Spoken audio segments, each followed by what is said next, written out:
It's been an interesting weekend. I'm in the process of trying to get passports for my daughters, which dredges up a lot of mixed emotions associated with being a migrant, and also, particularly with regards to Australia, but also certain aspects with regards to England, the experiences of getting migrant residency and the whole migration process, and just the fact that it's a tax on the normal, basically, in order to get certain things done.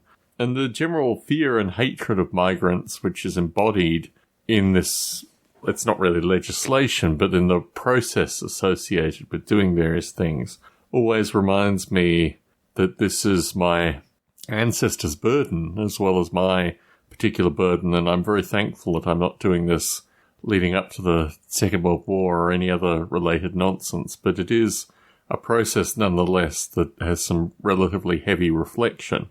I woke up this morning to a note from I guess she'd be my second cousin once removed, indicating that my great aunt had passed away. My great aunt, who I met in New Zealand, was an amazing woman. She converted to Judaism in order to marry my great uncle.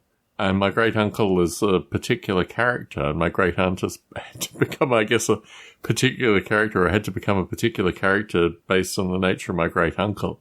But I do feel much the richer having known both of them. And the notion of selfless marriage, the notion of, what marriage is in the long term, really is very heavily embodied in my great aunt. So, pause for thought with regards to that particular email. And also contacting other family members and just letting them know, which historically, sadly, has not been the case with the folks that I've known that have passed around me. But I do feel a responsibility, particularly when I was one of just 5 people, or 4 people even, who were contacted who knew the great aunt. And I made sure that everyone who knew her, had met her, clearly felt passionately about her, was also notified with regards to her passing. The topic I wanted to discuss today is associated with the Police song Message in a Bottle, which I've rediscovered thanks to my girls needing some music. The music that they're offered, Taylor Swift and Disney, modern-day Disney musicals, I find it's not necessarily questionable or objectionable, but certainly aren't in my musical upbringing and aren't really part of my musical consciousness. The fellow with a multisyllabic name ending in Miranda, maybe Miranda's the middle name. Anyway, he has a Disney project which is very much the style of his music, which is kind of post-contemporary my general listening and that kind of stuff. And I wanted to get the girls listening to some older music, and it was wonderful actually having my wife sing along to some Billy Paul, which, would have nominally been lost on me, but thankfully I found a Billy Paul record in Penang, Malaysia, at the time that I was a DJ, and played it frequently because it's quite interesting music. He was quite an interesting fellow, and like many artists of his time and generation, went through a wide variety of phases, including psychedelia and what I would call, I guess, black power, for want of a better term. And, these expressions of his musical styling are great fun, actually, still to listen to. But in listening to the Police, I realized that I had latently quite a great degree of knowledge about the Police and their various musical styles. And I have a film here, which is actually on a DVD case underneath, which was Sting's first film anyway. It contains Meg Ryan and I think Dennis Hopper from memory.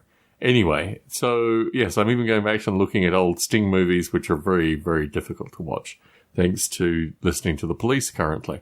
And the message of Message in a Bottle, I think, is lost on many folks, but it's about extreme human loneliness, the need to find other humans of like minds, and the protagonist of the song, throws out a message in a bottle, and years go by, well, at least a year goes by, and then I think it's 100, is either 100 million, some artists sing it as 100 billion now, bottles turn up, and they're all messages from lonely people, which is a kind of Eleanor Rigby-esque metaphor, but it very much actually represents a lot of the way I'm feeling currently, particularly with doing the Sim Sea Line writing, and I recorded with Anton Mikhailov yesterday in a podcast, which is listened to by a few people who I apparently have annoyed periodically, or certainly sufficiently not to communicate with me. And it's interesting, actually, because these podcasts were historically connected with an organization that no longer exists, like a lot of the stuff that I've done historically. So I'm putting out in a podcast based on an organization that no longer exists, the hope that people will listen into it and may be motivated to look at my Sim Sea Lion work and get involved. And this very much is, I mean, Bob Mottram it's not that Bob Mottram has walked away, but Bob Mottram has particular interests which have been fulfilled up until now and require additional manual editing and a bunch of other things tacked on, which I'm working on as well currently. But, you know, the ability to have a collaborator is such a luxury. I mean, particularly as a father of two who really doesn't get enough sleep and, injures his back on occasion and works an interesting, well, let's just say a full-time job.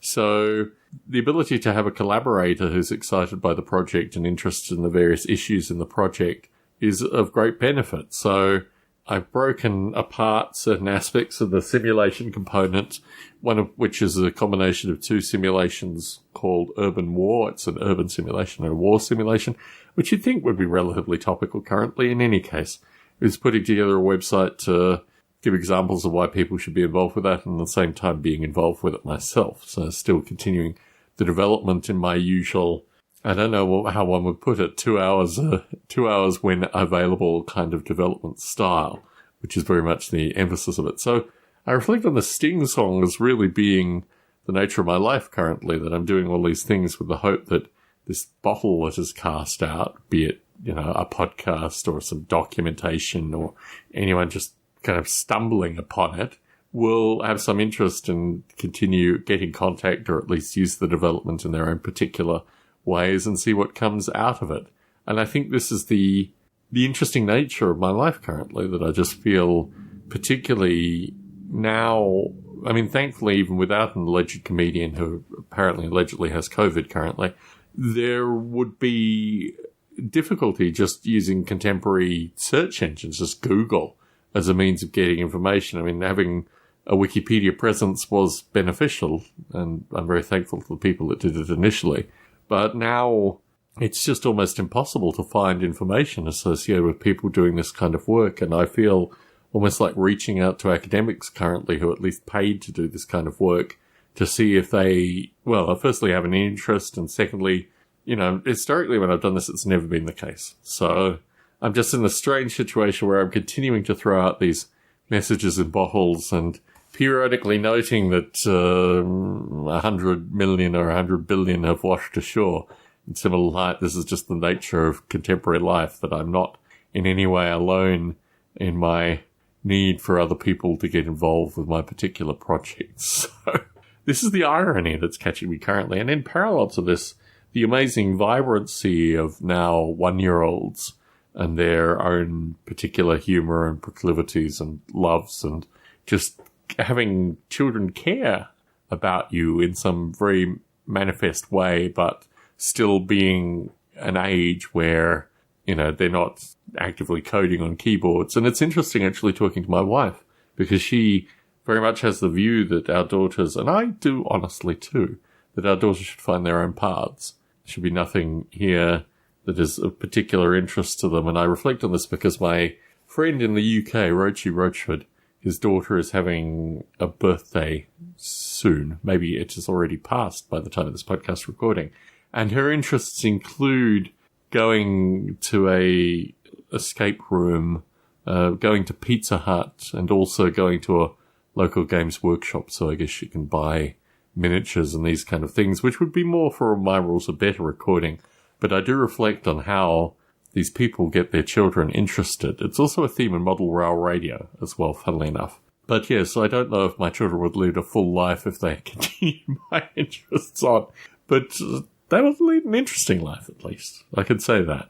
So if you're listening to this podcast and you're feeling similarly bemused, I do love receiving correspondence periodically, and I try as much as I can to respond in a timely fashion to those that are also listening to this podcast. But it's interesting, actually, occasionally getting emails from people that I wouldn't have even thought to listen to this podcast, although most have come to this podcast through very deliberate mechanisms, i.e. knowing me knowing me at some stage or some other podcast I did or these kind of things. So anyway, this is Tom Barbalet in Las Vegas, Nevada, in memoriam in many ways to my great aunt, who kind of taught me a lot of stuff just implicitly and strangely, and having known what Judaism is in my own life, in particular learning Hebrew early on and then forgetting Hebrew very quickly and realizing that the secular aspect of the religion or just the genetics or just the history alone is worthy of embodiment, which has been the history of my life up until now. Anyway, Tom Barbalet in Las Vegas, Nevada, signing out.